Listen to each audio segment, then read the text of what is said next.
I went to the beach this past Saturday, and my 2-year-old son taught me a very valuable lesson about dating, and I'd like to tell you about it. So, over the weekend, it was an early celebration of St. Patrick's Day, and there was a lot of partying going out front at some of the pubs, and it was also spring break, so there was plenty of action at the beach. Right now, my son's favorite thing to do is building sandcastles. So I will haul this huge beach wagon with food and everything that we need for the day, and we'll set up shop right in front of the ocean. Now, while my son is getting it done, we will have pretty girls walk by him all day long in groups of 2 or 3 and stop and play with him every time. It's amazing to watch. Girls love kids. If you can rent one or borrow your niece or nephew for the day, go to the beach, go to Whole Foods Market, show girls that you know how to play and handle kids. It's very attractive for women to see the potential father ability in you.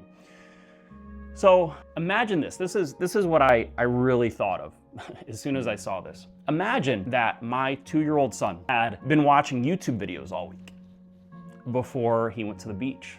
Dating videos. Read the comments.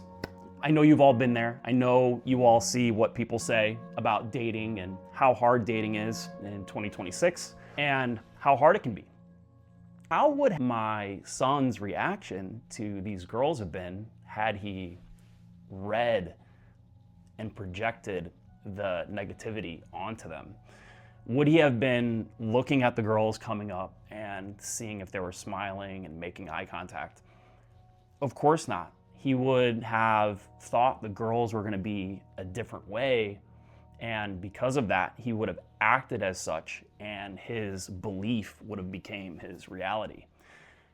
But because he's not a product of the algorithm yet, and he's only 2, he knew that the girls were innocent and just wanted to play with him.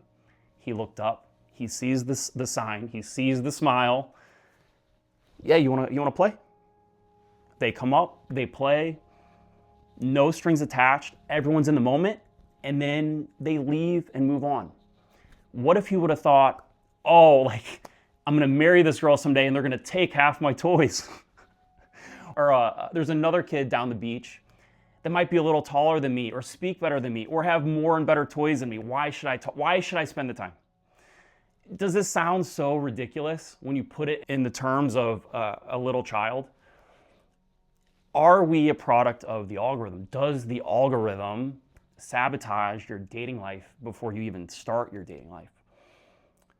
And the way that this can play out, okay, I want to transition this into a group of 2 guys that I saw on that same day who had the most beautiful setup that was completely organic, and the guys were able to get the girl's phone number.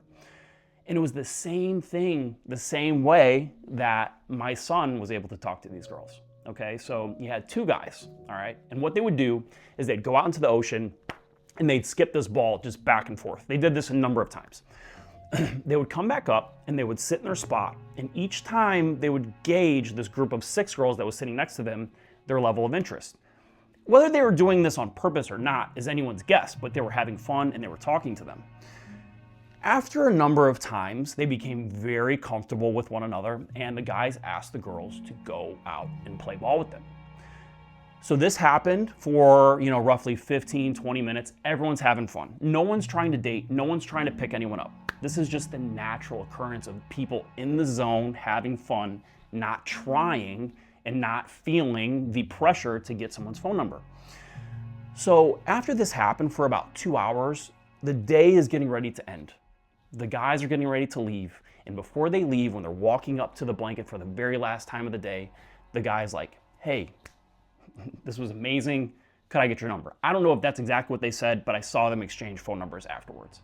So the next time you're somewhere, the next time you're at a place and you see a beautiful woman and you're in a place where you're having fun and you're in the zone, okay, like, be like my 2-year-old son. No strings attached.